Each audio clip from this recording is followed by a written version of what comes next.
two will become one. After 6 weeks of action, all the highs, all the lows, the upsets, the amazing individual displays, the heartache, the heartbreak, the amazing comebacks, all the special plays involved in the World Cup are about to come to an end with one team remaining by themselves on top of the World Rugby World Cup champions. Will it be Australia? Will it be New Zealand? The All Blacks versus the Wallabies. It is the grand final. One team will rise up above them all, and I'm here today to join you all in previewing this match. Only a few hours away now, but we've got some special pieces from some special guests for you all for this one that have had some hard work to get these back and ready to go before the kickoff comes around. So welcome along everyone to Cornflakes Crib and a bit of a Rugby World Cup preview. You guys are more than welcome, as always, to have your say in the comments below who you think is going to win this one, why, and by how much, everything going. Leave in the comments what you think as well, would be amazing. But today, it is what the Ruck will happen. This is what we're going to predict, what's going to go on, and like I said just before, a few special guests have managed to get some information to me, put their thoughts into some audio and send it on through. And we have some guest comments from the likes of Brett, who you may have remembered from earlier with the South African squad. Of course, we've got comments from the Scottish Cannon, and also thrown in an American who knows a little thing or two about rugby in his time. They'll throw his 50 cents in as well, all of which you would have seen or heard possibly on the channel over the last few years as well. So leave a look at their thoughts, see what you think. Feel free to give them heaps in the comments as well if you disagree with what they say. But let's dig into it. First off, we've got some insightful comments coming in from Brett, the South African who now lives in Australia. Let's see what he has to say and let me know what you think about Brett's comments. Hi, my name is Brett, and I've been asked to give my opinion on the Rugby World Cup final that's happening on Saturday, Australia versus New Zealand. I'm very pumped for it. Obviously, my prediction is going to be a bit biased, considering I do live in Australia, and the Wallabies are my second team after South Africa. So my prediction, obviously, is the Wallabies. I think they really can do it. They are the underdogs on Saturday, without a doubt. The All Blacks didn't have a great start to the competition. Made a few silly mistakes in the pool stages, but as soon as the quarterfinals came around, they absolutely demolished France. There's no other way you can describe that New Zealand-France game in the quarterfinals. It was complete demolition. Nothing else can do that game justice. Obviously, gutted that the All Blacks beat the Springboks in the semi-finals. What a cracker of a game. 2 points difference, and it was anyone's game at the end, but the All Blacks did very well to beat the Springboks, and they were the better team on the day, so they deserved to win. So they definitely, in my opinion, this All Black team is probably the best team in history. Just going on their, the amount of games that they've won. They've only in the last 4 years since the start of the last World Cup, they've only lost 3 games, which is absolutely incredible. But I think I'm backing Australia in this game. The Wallabies have had a good World Cup. They did look a bit shaky against Scotland in that quarterfinal, but they pulled through. They had a great pool stage. Beating England at Twickenham and also beating Wales the week after that. Obviously, like I said, they did look a bit shaky against Scotland, but they pulled through in the end. A bit of a controversial game, but they got past that and had a pretty convincing win over Argentina. So, I think I'd back the Wallabies in this final. My reason for this, I think the game's going to be one for them in the breakdown. Obviously, David Pocock just playing like a beast at the moment. The combination between Michael Hooper and David Pocock is just, demolishing the other team's breakdown.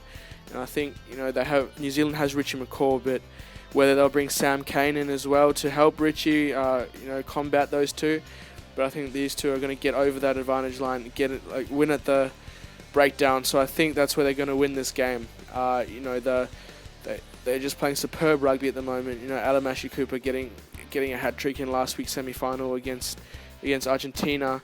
The backs are just working so well together. That Genia Foley combination is just getting better and better game by game. The Wallaby scrum has just improved so much this World Cup. They went from regarding as not being, not even having a proper scrum to, scrumming England at Twickenham, which is a big accomplishment. So I may be pretty biased, but I think Australia will get one over the world champs and, obviously be crowned the new world champs on Saturday and upset the All Blacks. So, yeah, go Wallabies. And if you've been around the channel for quite some time, you know that the Scottish Cannon and myself do quite a few number of things together. We recorded a little piece for his channel a couple of days ago about our thoughts on the Rugby World Cup final. I'm going to take a few excerpts from that piece and put them up here for what he thinks is going to happen in the World Cup final. So enjoy the Scottish Cannon's comments, and of course, make sure to give him heaps as well if you don't want Australia to win. The team who's won the Rugby Championship hasn't won the World Cup in the same year. So Australia winner this year, does that automatically mean New Zealand's going to win it? But yeah, obviously, Pocock 4 steals in the match against Argentina. It was a big loss for the Scotland match, very important in the England match and the Welsh match as well. Pocock kept 4 steals against New Zealand ball. Australia's going to get more possession. Australia's going to be able to counter-attack that after New Zealand tried to put more players in the ruck. They might have to. They might have to get rid of the threat that Pocock and Hooper both poise. But that's a big area for Australia. I think that's a big strength Australia have. But I do think that the All Blacks do have the strength in the back line. So, it's sort of Wallaby forwards up against New Zealand backs. That's where the winners are going to be won. If Australia wins the forward battle quite convincingly and can compete with the All Black backs, Australia's going to win the match. But if New Zealand can force their way in to disrupt the Wallaby ball and lay a platform for the All Black backs to carve up the Australian backline, that's what's going to happen. So that's where both games are going to be won. Normally, World Cup battles are lower scoring matches. Hopefully it won't be. Hopefully it'll be a few tries in it. I think Michael Cheika is not focusing too much on the All Blacks. I think they're focusing more on themselves. And I'm not sure what you have an opinion on the All Blacks, but I think my opinion is the Wallabies' best is better than the All Blacks' best. That's my opinion. But I think that's the way they want to go into it. If Australia can play better, then if they can play amazing like they did against England, they're going to win, regardless of how the All Blacks play. That's my opinion. Some people might give me a little bit of crap at that, but I think the Wallabies' best is better than the New Zealand's best. Even though New Zealand's best is amazing, and Australia doesn't have their best too often, I do think Australia's best is better than New Zealand's best. Obviously, I'm going prediction Australia. If Australia win, it will be by a few points. It's not going to be a runaway like New Zealand can do. If Australia win, it's going to be within 7 points. And I think my prediction is Wallabies by 5. But obviously, anything can happen. It's a World Cup final. Best 2 teams in the world going at it at Twickenham. And of course, when it comes to predictions, sometimes the less you know is the more you know. When you don't have that involvement to either side or that knowledge of what happened last week as to what happened or happen next week, it can often be your advantage. So I turned to a friend of mine, a good friend of mine as well, who lives in America now, the United States of America. His team, the Eagles, did awfully in the Rugby World Cup, but he's still got the know-how and the ability to think himself away this Rugby World Cup final. Let's see his quick thoughts on the match and see who he thinks is going to take out the big one. Alright, ladies and gentlemen, I have the All Blacks at 15 points to 8. Why do I have New Zealand at 15 points to 8? Because they are the more experienced side. Don't get me wrong, the Aussies will come out firing hard, but at the end of the day, New Zealand is going to prove why they are the world champions. And that is not opinion, folks. That is a fact. And that will be shown in the World Cup final, baby. So what do you guys think? What are your opinions on the thoughts of an American? It's something a bit different, but it's something that all matters in everyone's opinion. So there was a bit of things with some audio coming in from some of you guys who I have some contact with as well. But also I put the question out on Twitter, and here are just a few of the replies I got on predictions for the grand final coming up. First off, we have James, here's at James by 636, saying New Zealand 30 points to 21. Another one from Logan Corby, at Logan_Corby. He had to say All Blacks 12 and under. Some interesting ones here. Most of the people that replied to this tweet, obviously, were living in New Zealand or support New Zealand for that matter. Another one we had coming in from Jeremiah Teo. Here's at Teo Jeremiah, 9-10 to the All Blacks. A bold call, but would be great to see another 1-point thriller again, is what Jeremiah had to say. I don't know how the Heart's going to handle that one, Jeremiah, but hopefully an All Blacks win will be just as good. Another regular on Twitter here for me at the channel is Andres Pilser, who had this to say. I would say it will be 15-15 overtime and New Zealand taking a drop kick to win it. That will not do my heart any good whatsoever, Andreas. I don't know if I can put myself through that, but again, an All Black win will be the key thing to me. Finally, we have L_28T, who had simple to say 24-21 New Zealand over Australia. Then there are a few comments coming out of Twitter as well. Remember to give your predictions in the comments as well. Now, as for me, last but not least, I've made it quite publicly clear on a few other videos and, of course, on Twitter if you follow me on there. If not, at Cornflakes Crib, go follow me on there and get involved with the discussions that we have over these matches as well. But I've said a few times already, and I can't change my mind here, 37-17, All Blacks to run away with it with relative ease in the last few minutes. I think up till the 65th minute, I think it's going to be very close, 3 points or so. I'm kind of thinking my way around 20 points to 17. The All Blacks just having control of it a bit, and then they'll blow it out with a couple of tries right at the death of the match. That's a big call, it's a bold call. It doesn't take long to go from a very close match to a blowout. Just 2 tries will make it 37-17 from that point as well. But we're going to break this down a little bit before we wrap this one up. For my thoughts on certain aspects of the game where either side could gain dominance or could control the game from. So we'll start off with the forwards. I think the front row is going to be one of the most hotly contested areas of the field. 2 teams with average scrums, decent scrums. You'd say they are the world's best side, so they're still good scrums, but they're not Argentina or South African scrums, are they, by any stretch of the imagination? Both these scrums did get pushed around by those 2 teams respectively. New Zealand got pushed around a bit by South Africa and Australia by Argentina. I think this is going to be a 50-50 call, and if anyone's going to gain the dominance, I think it will be Australia, who may edge the odd scrum or 2, but all in all, I think both teams may be content just to hold their own ball. If anyone's going to attack it, it will be the Wallabies. New Zealand, on the other hand, will just look to get it out and put some of their backline plays into action. Into the second row, and this is where I think the All Blacks will dominate one aspect of the match. We've seen last weekend against South Africa, they absolutely dominated the Springboks line-out ball, turning over 4 line-outs off the other throw. Now that's a big part, and South Africa is a very strong exponent of the line-out. Now if they can do that, not even as good as they did against South Africa, but it will definitely disrupt the Wallabies, and it will take, hopefully, for the All Blacks' sake, it will take out a big part of the Wallabies' game, which of course is their line-out maul. If they can't secure safely and easily their own ball off their own line-out, they're going to be disorganised and dysfunctional around the maul. It's going to put them off their pattern, it's going to put them off their hits as well. So that is something I think the All Blacks need to attack, and they need to dominate their area, and that will help them in this match if they're going to get the win.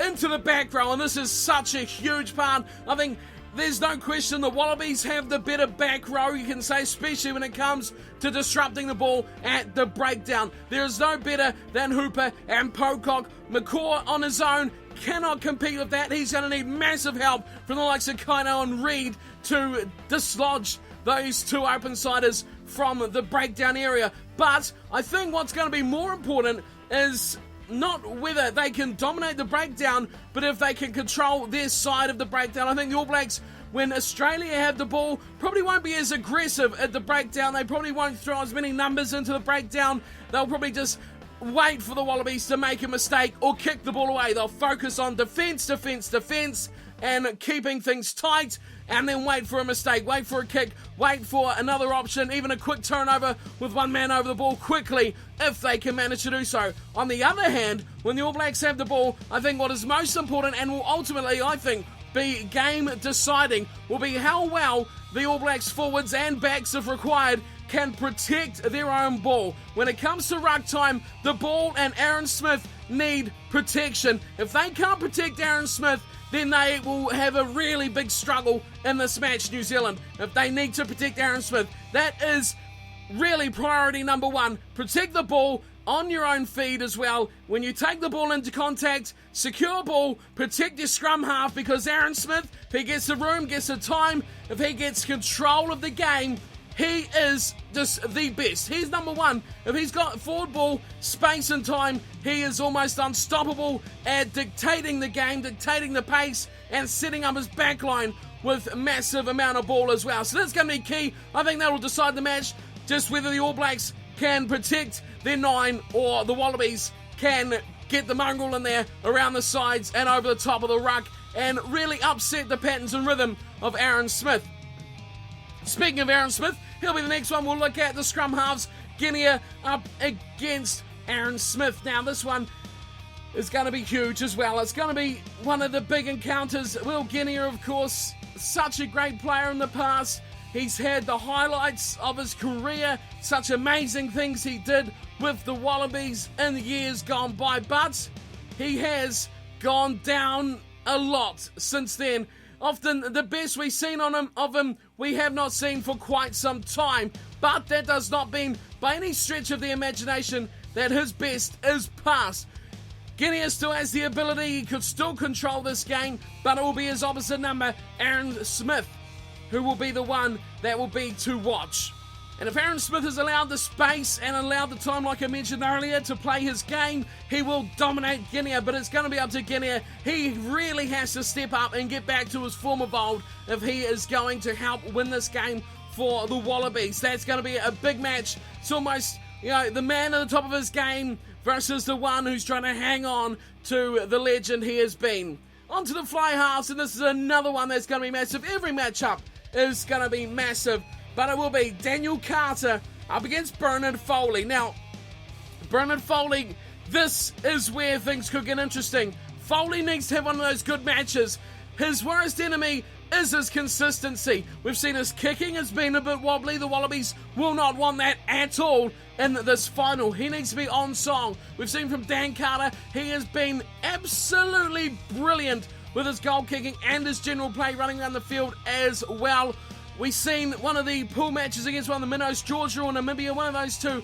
He had a bad match with the boot and really did dig into himself about that, and we've seen nothing but the best from Carter since then. I think that could be a difference. The All Blacks may edge out that halves partnership. Aaron Smith and Carter, I think, should get it over Guinea and Foley.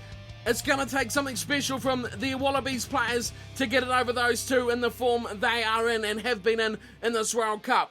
The centre pairing, another massive battle. Ma'anonu and Conrad Smith, the old firm god. How many matches have these two played together? I think it's in the 90s. It's that many. Up against Matt Giteau and Tavita Kurandrani. Now, have we seen the best from Giteau and Kurandrani? Personally, I think no. We haven't seen the best. Are they up to the level that we've seen from Nonu and Conrad Smith? I think we're far from seeing the best of Conrad Smith in this World Cup, but he is consistent, and Smith at his worst is still a fairly good level. Ma'anonu has been awesome all season long, and this will cap off a fantastic year for him. Can he lift just that little bit more? I think could give the All Blacks the advantage in the centres as well. Kurandrani's been quiet. Matt Giteau hasn't had much magic to offer. I think the All Blacks may nudge this one out just. If we see Ma'anonu running into Matt Giteau, could be a delightful one to watch for All Blacks fans.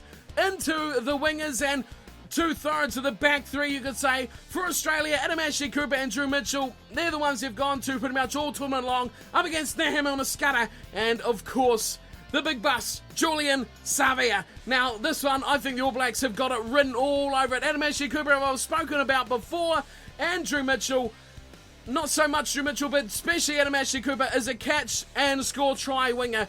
He does the basics very, very well, as does Drew Mitchell. But I think Drew Mitchell's got a bit more ability in the terms that he can make something special happen. He'll cut in, beat a man on the step. He's strong and hard to bring down. And Ashley Cooper, he is not quite the elusive man that Drew Mitchell is, but he will always finish an opportunity and he will create something with his kicking as well out on the wing, and his experience is going to be massive for Adam Ashley Cooper. I think the All Blacks should have the edge here. Nehe Munaskata, he is just electric, and this is his fleet-footedness, his ability to turn defences will single-handedly could change the match and put it on his head like Julian Savia. Complete opposite reason though, he can just bulldoze through teams like we've seen against France. A couple of plays like that from the bus in the grand final could be all Blacks all the way. That'll be massive if they can get form from Munaskata and Savia, who have been fantastic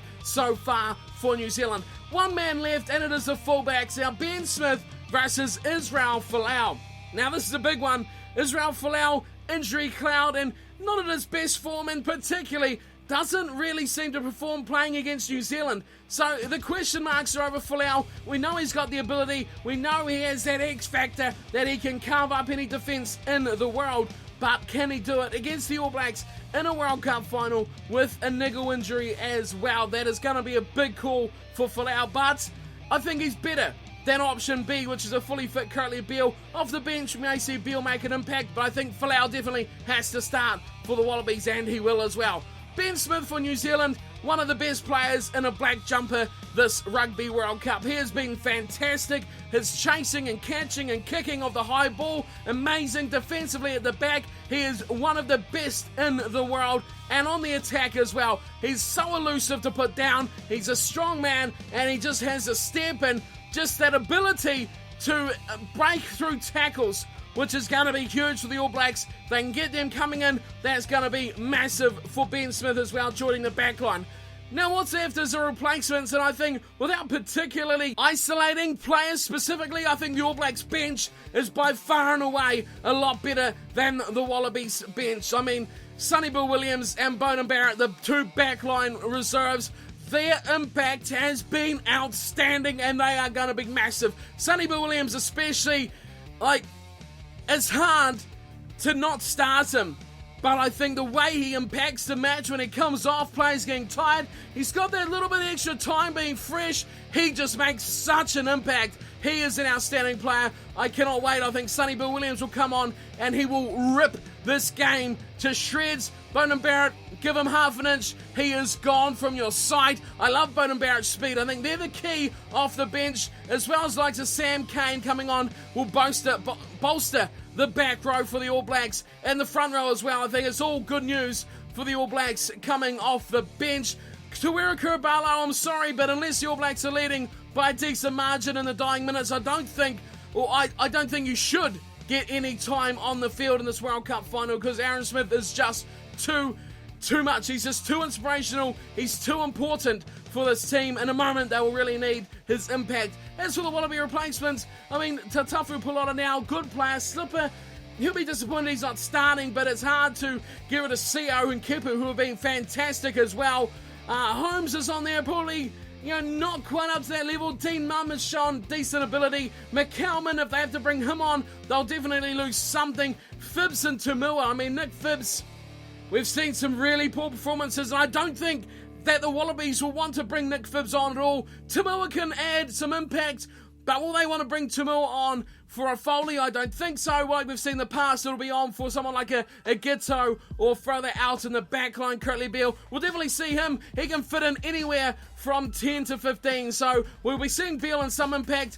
I don't know if he's got the same impact as the Sonny Bill Williams will have, but we will see. Beale is probably the most dangerous aspect off that bench for the Wallabies, so I think the All Blacks will definitely edge out the bench as well. But that is my time done and dusted. That's my little look at the grand final coming up. A little bit of thoughts from some guys you've heard of before on the channel as well. Now let me know of what your thoughts are in the comments below. I want to know what you think about this match, who you think's going to win, what your score is going to be as well, and I'll see you hopefully all on Twitter or some kind of I don't know, anywhere you may be, let me know you're watching. Let's get some topics going as well. Follow me on Twitter, @CornflakesCrib. Do it.